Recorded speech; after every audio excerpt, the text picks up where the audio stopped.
Alex Murdaugh. Yes, he's been tried. He snotted a lot on the stand. He was convicted. He was given a chance to throw himself at the mercy of the courts and apologize for all the pain he's caused. He didn't have to say, I did it, I'm sorry I killed him. He could have just said, I'm sorry, I've caused so much pain. What did he do?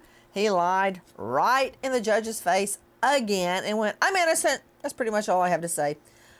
That said, what's happening in the world of Alex Murdaugh right now? I took a stroll the night of the sentencing. It was the night of the verdict, and went down to the county jail. It was, I don't know, maybe half a mile as the crow flies at most from the courthouse where we all were. I couldn't wait to get out of that parking lot. There was razor wire curled all around the top of it, around the top of the inside. There were huge chain link fences, as there should be. But just imagining him in there where he is supposed to be, I wonder where he is now. You know, I have these visions dancing through my head of a Jorn Vandersloot in his Peruvian jail, who has gotten married and gotten a woman, his wife now, pregnant with at least one child. They get drugs, alcohol, whatever they want there. What is his life going to be like? But don't worry. Hart Pootlian, a.k.a. Poot, his defense attorney, and the entire team is working right now to, guess what? Get Murdaugh out from behind bars. With me, a high-profile lawyer, very familiar with the case, practices mostly out of Charleston, South Carolina. Mark Peper is joining us from the Peper Law Firm, and you can find him at pepperlawfirm.com. Also on Twitter, at Peper Law Firm. Mark, thanks for being with us. Nancy, always a pleasure. Appreciate you having me. You know what? You said that so easily. It just tripped off your tongue when you know I'm going to disagree with every single thing you say. But that said, I can't claim you're not a good lawyer, because you are. You're just who we prosecutors don't want to see coming up the hallway of the courthouse. I like to see the hacks, that just want to get a cheap plea and run away. No, right. That doesn't happen with Mark Peper. And you know what? That's what we do. That's what we do. We make each other work hard. And Isn't that the truth? Isn't that the truth? Mark, I've been thinking a lot about this case. And before I get into where is Alex Murdaugh at this precise moment and what is happening to him and where is he headed and what's going to happen with his appeal, I'm still amazed. I guess I shouldn't be, because, it's very rare that a leopard changes its spots. But there was a chance for him at sentencing. The judge really, he led the horse to water. He really paved the way for him to say, you know what? It was the drugs. That was the monster. It's not who I really am. And without admitting guilt, he could have apologized for causing so much pain in the lives of so many. But instead, of course, he thought of nobody but himself. And another thing, one reporter said that they observed him turn around and say, I love you to Buster, the Murdaugh's son. But I was watching Murdaugh. I didn't see him turn around and say anything. He stood up and walked out, unless he said it before the sentence came down. But that was his chance. It was his chance, but you know what? He had a lot of chances to tell the truth, or at least do something different. And despite what was probably some good advice, he refused to address the judge with anything more than proclaiming his innocence. But, Nancy, does that really surprise you? It certainly didn't surprise me, because what's the alternative? If he, was there any chance in your mind that Judge Newman, who had just lost his own son 2 weeks before this trial started, was there any chance, regardless of how many family members he paraded in there, whether he put on the best mitigation package in the history of the world, was there any chance in your mind that you think Judge Newman was going to give him anything but 2 consecutive life sentences? No. I don't think so either. No. But Yeah. hey, if there was any chance at all, that was his chance to go for it. His opportunity to beg, to plead for mercy, to at least, out of just human decency, forget about the sentence, and say, I'm sorry for all the pain that I have caused, even this trial. I'm sorry to my son and my family. I'm sorry to my father and my grandfather. Their memories have now been stained because of me dragging everybody in here to this trial. I still, he could have said all that without admitting guilt. Hey, tell me about Judge Newman's son. 39 years old, or mid-30s at least. Local lawyer, was serving on city council. I mean, just the most genuine guy you could meet, and just a tragic medical, ended up being a heart attack. I mean, just out of nowhere. Nobody expected it. It wasn't a known condition to many. And just out of the blue, he dies 2 weeks before this case. And having appeared in front of Newman for 20 years, there was a lot of concern that maybe the case would get delayed. But just like he's always done, he had a job to do, and he was going to try this case. Now, I could tell, and I think some other local attorneys could tell, that towards the start of jury selection, the first week, his mind was a little elsewhere, rightfully so. He had literally just buried his own son 2 weeks early, and he's now running the courthouse with a soon-to-be convicted murderer of his own son. So you could tell that there was some, hesitation to and desire to be there. Now, that being said, the consummate professional he always is, as soon as that trial started, he was Judge Newman, and he was simply Judge Newman.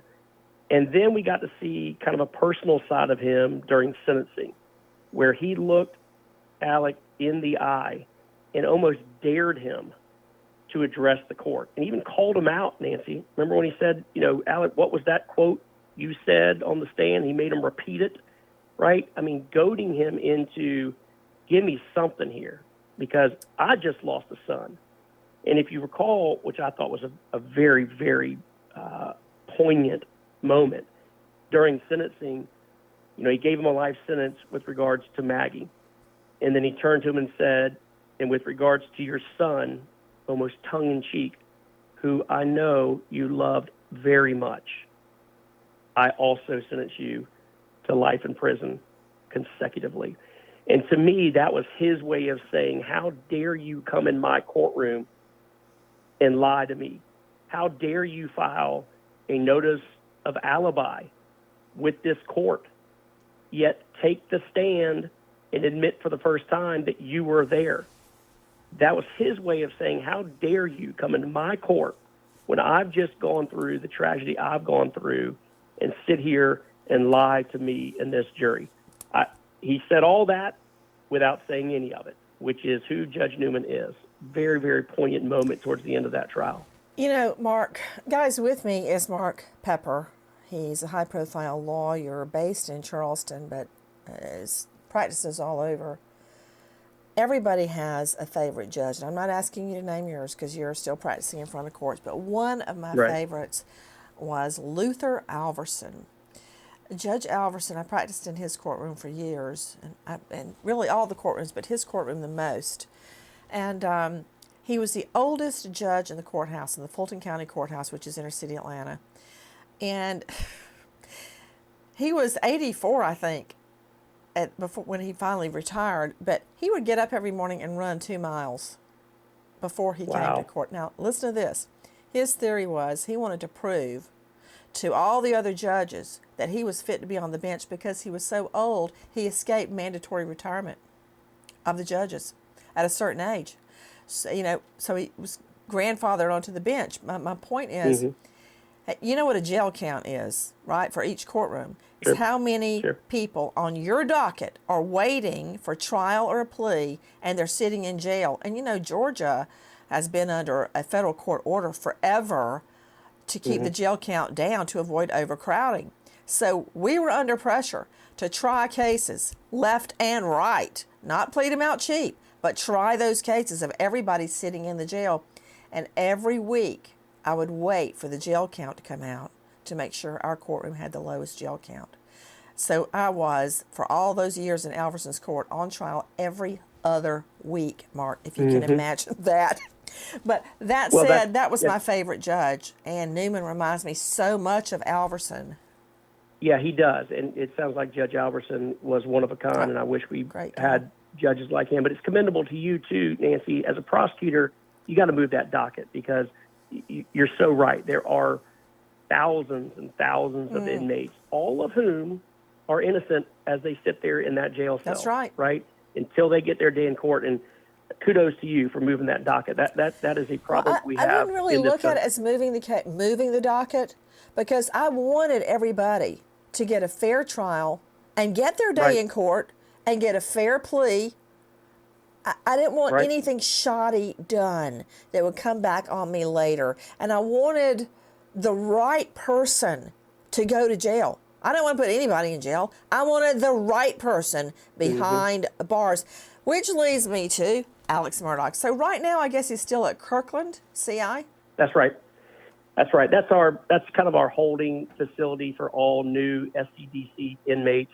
Everybody that's sentenced in this state gets shipped up to Columbia, South Carolina. I love the name of it. Kirkland CI, Correctional Institution, Reception and Evaluation Center. Reception. That sounds to me like you're going to be met with cookies and Kool-Aid, like at Liberty Methodist Church where I grew up. No, it's not exactly that kind of reception. In Georgia, they would call it Jackson Diagnostic. It's like you're going to get diagnosed. Well, this is reception and evaluation. Basically, it covers all felonies, and everybody goes there from the state, almost, I think, and then they get farmed out. They get sent to where they're going to be. What is involved in the evaluation? A couple things. The diagnostics, if you will, the reception, if you will, really consists of a clean haircut. And I don't know if you've seen the most recent mugshot. It's amazing. So that's how he was received. With Didn't he have a head. Head shaving after his traumatic head injury, which he claimed brought about brain injury, and he came into court with a Band-Aid on? Right. So I've seen him without hair before. Yep. Well, he'll be there for another 2-3 weeks, Nancy. That's where everybody goes when they're convicted of a felony and they're looking at significant prison time. And from there, the evaluation, to answer your question, consists of really just a few minor things. What are you there for? What is your classification? Now, of course, he has been convicted of the most heinous crime you can commit in South Carolina. 2 terms of life imprisonment following convictions of murdering his wife and son. So he is going to be classified as a most violent felon. He will be put in the system as a most violent offender, and therefore he will eventually be housed at our maximum security prisons, Lieber? one of our maximum security prisons. Yep. My guess is because the second element is closest to home. That is going to be Lieber Correctional Facility, Lieber. That's in Ridgeville, South Carolina. Isn't that where they house the death row inmates? They used to. They're now being housed in the upstate. There was some SCDC went through some things recently where they transferred them, and so that's kind of a work in progress. But yes, Lieber does house death row inmates currently. That's correct. Now, I mean, when I say maximum, we're talking you get 1 hour of outdoor rec time per day. That's it. Isn't it true they have carpentry and woodworking classes? I'm sure they do. And that concerns me. Why is he getting to take a class? But also, they have Operation Behind Bars, where inmates get to talk to at-risk youths and adults. Well, keep in mind, Nancy, and I don't know how this gentleman, if you want to use that word, could possibly be rehabilitated, but one of the factors that goes into consideration when serving a sentence is to try to rehabilitate the inmate. And so he'll have some options to perform some jobs and work duties. And, do I want my son getting life advice from Alex Murdaugh? Of course not. But at the same time... somebody's son is going to. So if we allow that, then we're setting it up to be our child. Is it okay for some remember, other kid to do it and not ours? I don't think so. You know, he's innocent, Nancy. I mean, you heard him. You heard him. Oh, yeah, I You heard him tell forgot. the I forgot judge. he didn't do He's it. innocent. Okay, let me Right. ask you this. Believe it or not, well, of course, we knew this was going to happen. People are whining and complaining that Murdoch did not get true justice. I think he got a huge bonus. He had like a gift just fall on his head when they didn't seek the death penalty. I'll never understand that. 2 dead bodies and he's at the scene of the crime. Hello. But that said, it's Needle and SC, right? Yeah, but there's a lot of politics involved in that decision, which we don't have to get into today. But Well, why did you say that if know. you don't want me to ask you about it? What do you mean? Well, why look, didn't they seek the DP? That's a real hot topic in South Carolina right now. Well, just throw something out there for me. So we're really struggling with whether or not to put it on the ballot, make it a referendum. Oh, wait. Are you guys going to get rid of the DP? I'm just telling you. You in I'm telling you. California. There is a push for that. We're having trouble finding There's the always drugs a for it. push And for so that. We end up, the Eighth Amendment is real now, okay? I mean, cruel and unusual punishment. dear You Lord put in somebody in front of heaven. a firing squad. I'll tell you what's To cruel me, is getting shot down dead in a dog kennel after you see your I hear son you. executed. I hear you. There was a lot of politics that went into that decision.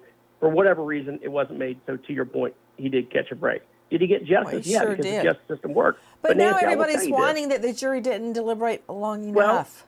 I think listen. people are used to TV trials where there are days and days of deliberations. That's typically not the case. Those are the anomalies. You're right. However, with 6 weeks of evidence, with over 500 exhibits, all of which the jury would have had access to, with 50 some odd witnesses called, you don't think it's a little quick to deliberate? No. Or, by the way, what I heard was 45 minutes. That's what I'm right. hearing, 2 was jurors 45 have minutes. said 45 minutes. No. In fact, since it's been 6 weeks, they've been hearing damning evidence for 6 weeks. And then the defense puts up an expert who's not really an expert in ballistics. He's a great engineer, but not a ballistics expert. And then they put Murdoch on the stand. That just sealed the deal right there. Well, that's what turned it into a Hey, one-witness you know case. what, Pepper? With your next murder defendant that you somehow lose control of and he gets up on the stand, because of course it will be a man. But that said, can you please try to teach him how to pinch himself and start crying, not just the snot? With the snot, was a little has to come the excessive. Yes. tears. I will. You have my word. I will work on that with my next client. But if I have a next client that takes a stand, it may be my last, because if my client is not listening to my advice, then what good am I? You've got to protect your client from himself. And I have no doubt that Dick and Jim had that conversation. But when it came down to it, I sure as heck would have protected the record a little bit and put on the record that I've advised my client not to take the stand, Your Honor, and I want that to be on the record. I didn't hear it. It almost as though they deferred I didn't hear it to either. the client. And I was me. watching at that time. And the only thing that happened is Murdoch went on a bathroom break. It's the only thing that happened. Which told us he's getting ready to take the stand. Exactly. I talked to a juror, Nancy, and at the end of the day, when he took the stand and put himself there at the kennels, it was over. It was over. Okay? What they literally, I literally think that those 2 jurors that were not guilty and the one that was kind of indecisive, had he not taken the stand and put himself there, I think there would have been enough reasonable doubt as to whether or not he was at the scene to at least cause them to hesitate.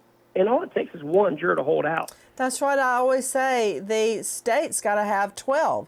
The defense only has to have 1. Just 1. That's right. That's right. Now, you know what? I think you're agree. right, Pepper. I really do. Yep. I think that they could have been argued. He wasn't there. That wasn't his voice. He kept saying it wasn't his voice. And Hart Pootley, for all the HELL I gave him from day 1 till the end, he has a way with people. And I think I told you this. He reminds me of my old co-anchor, Johnny Cochran, God rest his soul. He could walk into our program, as he often did, completely unprepared. And I had all these copious notes and stacks of notes with scribbling all over it. And he was so charming, and he knew the law very well, which you really have to know to try cases. But, you know, he could talk his way around a blizzard. And I get the same idea from all the lawyers I talked to about Harpootlian, that he's just one of those people. When he walks in the room, everybody goes to him and wants to talk to him, wants to hear his stories and all of his yarns he spins. And I tell you, if he had been allowed to give, and of course Griffin did a great job, but if he had been allowed to give the heartstring part of the closing argument in his, you know, conversational, charming way, he may, and Murdoch had not taken the stand, he may have gotten one juror to have a doubt whether he was at the scene. Because you know how he kept hitting, how could he kill Mags and Paw? To find him guilty, to quote Mr. Harpootlian here, you would have to find him to be a complete maniac, that within 10 minutes he executed his son, executed his wife, and then went on about his business. That was gaining traction. And I totally agree. If Murdoch doesn't take the stand, and, you know, ego is a four-letter word, right? I mean, you can't compete with ego. And he was always going to take the stand. There was nothing Jim and Dick could have done about it. And sure enough, he took the stand, and it was his downfall. But if he wouldn't have, I totally agree. And remember, Dick asked the judge, Judge Newman, would you consider allowing us to break up the closing argument? You know, the worst you can say is no, so you always ask for it. Of course, Newman says, I'm not familiar with that rule because it doesn't exist. So, no, you know, y'all need to pick one. And at the end of the day, you know, and Jim did his best he could. I thought Jim highlighted. Oh, I thought Jim did a great job. I thought Griffin did a really good job. I did too, but, you know, he just doesn't have the ability to look a juror in the eye like Mr. Harpootlian does, to your point. So what's it like where he is right now in Kirkland CI? Awful, absolutely awful, with the worst of the worst, with everybody that's been convicted within 10 to 14 days prior to him. Well, good, then he fits right in. If you're trying to make me feel sorry for him, that's not working. I mean, I don't want to see anyone suffer, but I want him in jail, never to get back out. Because I don't think you have to worry about that, Nancy. I really don't. I think this appeal would have had some legs had he not testified. And this is an interesting point that I think your viewers really need to understand. I think they had pretty good grounds to keep all that financial stuff out under 404B. I just don't see it. If you're going to take care of it as motive, fine, maybe it meets that requirement. But when you start crossing the line into him just being a bad person, that is an error of law. Now, the question becomes, would it have made a difference? In other words, would the outcome have been different? As soon as he takes the stand, it doesn't matter, does it? No, I think that's like the litmus test. Was he telling the truth? That's it. Yep. I completely agree. I think had he, you know, remained silent, used his Fifth Amendment right, especially if you would have gotten that quick of a verdict, then the argument would be, if it was an error of law, then it had to have made a difference in the case, because they only deliberated for 2 hours, really 45 minutes if you want to be specific. And of the 6 weeks in testimony, 5 of the weeks was about the financial stuff. So had he not taken the stand, I think they're on pretty good legal ground for an appeal. But it ain't going to matter, because our Court of Appeals is going to pull up all these cases. And I heard a stat the other day. First of all, when you're talking about 404B, only 6% of appeals in our country are overturned. Of those 6%. Hey, you're talking law, you're talking how much I hate that. 404B, you mean like reputation, prior bad act? Yep, prior bad acts, right. By rule in South Carolina and in most states, you can't introduce evidence of, for instance, in this case, all the financial crimes, all the lies that he told to Chris Wilson, to his law partners. You can't. That doesn't come into evidence unless the defendant brings it in himself, which didn't happen. Right. Well, he did. It happened during the defense's chief in case. You're right. Yep. But prior to that, they were using it as motive. Okay. Typically, that doesn't come in, which could be reversible error. But once the defendant takes the stand, it would have come in through the defendant, right? So that's where everybody that thinks, oh, it's coming back on appeal, the judge made an error and it would have made a difference, that's where I disagree, in that once he takes the stand, of those cases that get overturned, only 1% get overturned. Well, let me ask you this. You say he took the stand and the 404B. I want to refer to it as prior bad act evidence for people that haven't. Yeah.